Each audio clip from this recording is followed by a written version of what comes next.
మీకు తెలుసా, ఇస్రో ఇప్పుడు చంద్రయాన్-4 మిషన్కి సంబంధించిన అన్ని టెస్టులు పూర్తి చేసింది.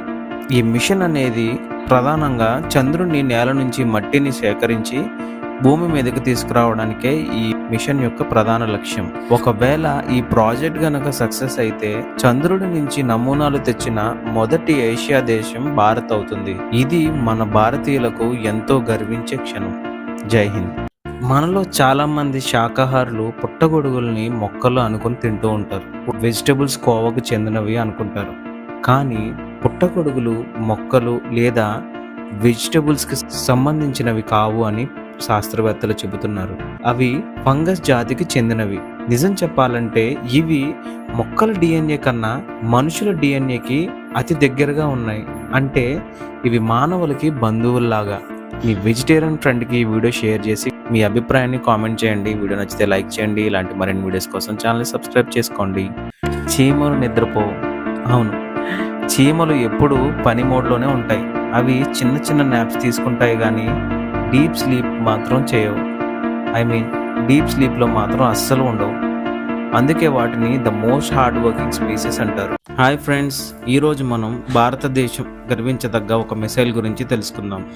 ప్రపంచాన్ని షాక్కి గురి చేసిన ఈ భారతీయ మిసైల్ పేరు బ్రహ్మోస్.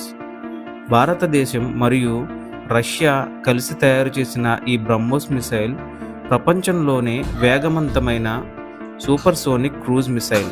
శబ్ద వేగం కంటే 3 రెట్లు వేగంగా ఎగిరే ఈ క్షిపణి భూమి, సముద్రం, ఆకాశం ఎక్కడి నుండైనా దాడి చేయగలదు. దీని పేరు కూడా ప్రత్యేకమే. భారత బ్రహ్మపుత్ర నది మరియు రష్యా మోస్కోవా నది పేర్ల కలయిక ఈ బ్రహ్మోస్. ఇప్పుడు దీని పరిధి 800 కిలోమీటర్లకు పైగానే ఉంది. ఒకసారి లక్ష్యాన్ని లాక్ చేస్తే మిస్ అయ్యే అవకాశమే లేదు. ఇది కేవలం మిసైల్ కాదు, భారత సైన్యం శక్తి యొక్క ప్రతీక. జై హింద్. రోబోట్తో పెళ్లి. వీడేంట్రా రోబో సినిమా స్టోరీ చెప్తున్నాడు అనుకుంటున్నారా? నేను చెప్తుంది సినిమా స్టోరీ కాదండి, నిజం. జపాన్లో ఒక ఇంజనీర్ తన రోబోట్ అసిస్టెంట్ని పెళ్లి చేసుకున్నాడు. 2025లో అది లీగల్గా మానవ సంబంధంగా రిజిస్టర్ కూడా చేసుకున్నాడు.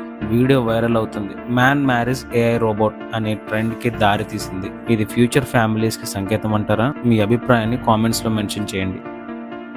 మీరెప్పుడైనా 2 బుల్లెట్లు ఒకదానినొకటి ఢీకొనడం చూసారా? పదండి, అలా జరిగితే ఏం జరుగుతుందో తెలుసుకుందాం. సాధారణంగా ఒక బుల్లెట్ అనేది సెకనుకు 1000 మీటర్ల వేగంతో ప్రయాణిస్తుంది. ఒక సగటు మనిషి యొక్క కన్ను ఆ వేగాన్ని చూడలేదు. సాధారణంగా ఈ విధంగా 2 బుల్లెట్లను ఢీకొనడం చూడడం అనేది ఇంచుమించుగా అసాధ్యమనే చెప్పాలి. కానీ ఒక బృందం ఈ ప్రయోగాన్ని చేసి విజయాన్ని సాధించాయి. ఒక టీం ప్రత్యేక కెమెరాలను యూజ్ చేసి ఒకే కోణంలో 2 గన్స్ ని ఎదురెదురుగా పెట్టి షూట్ చేయడం జరిగింది. ఈ బృందం ఎలక్ట్రోమాగ్నెటిక్ ట్రిగర్స్ ని యూజ్ చేసి 2 బుల్లెట్స్ ని ఒకేసారి కాల్చటం వలన అవి క్షణకాలంలోనే పొడి రూపంగా మారిపోయి ఒక లిక్విడ్ ఏ విధంగా అయితే స్ప్రెడ్ అవుతుందో అదే విధంగా ఈ బుల్లెట్స్ కూడా పౌడర్ లాగా మారిపోయాయి. మీరెప్పుడైనా అతిపెద్ద రాత్రి గురించి విన్నారా? అతిపెద్ద రాత్రి అంటే మహా అయితే 12 hours లేదా 14 hours ఉంటుంది కదా. కానీ నేను ఇప్పుడు చెప్పబోయే ఈ రాత్రి మాత్రం 24 గంటల పొడుగుంది. అలస్కాలోని ఒక టౌన్లో 2025 సంవత్సరంలో సూర్యుడు 24 గంటల పాటు ఉదయించలేదు. ఈ 24 గంటల పాటు అక్కడ చిమ్మ చీకటి ఉండి రాత్రిని తలచేలా ఉంది. -30°C టెంపరేచర్తో అక్కడి ప్రజలు చాలా భయాందోళనకు గురయ్యారు. అక్కడి ప్రజలు ఈ అరుదైన రాత్రిని నైట్ వితౌట్ మార్నింగ్ అని పిలుస్తున్నారు. మీరెప్పుడైనా ఎప్పుడు చీకట్లోనే ఉండే గ్రామం గురించి విన్నారా? అయితే నేను చెప్తాను పదండి. నార్వేలోని ర్యూకాన్ అనే గ్రామం 6 నెలల పాటు సూర్యరశ్మి చూడదు. అంటే ఈ గ్రామం 6 నెలల పాటు చీకట్లోనే ఉంటుంది. అందుకే వాళ్ళు పెద్ద అద్దాలు పర్వతాల పైన అమర్చి సూర్యకాంతిని గ్రామం మీదకు ప్రతిబింబించేలా చేసుకుంటారు. ఇది 2025లో తిరిగి వైరల్గా మారింది. మిర్రర్ సిటీ ఆఫ్ నార్వేగా ప్రపంచమంతా గుర్తించింది. ఈ సిటీకి సంబంధించిన వీడియోలు మీరు సోషల్ మీడియాలో చూడొచ్చు. వీడియో నచ్చినట్లయితే లైక్, షేర్ చేయడం మర్చిపోకండి. ఛానల్ సబ్స్క్రైబ్ చేసుకోండి. Thanks for watching. జై హింద్.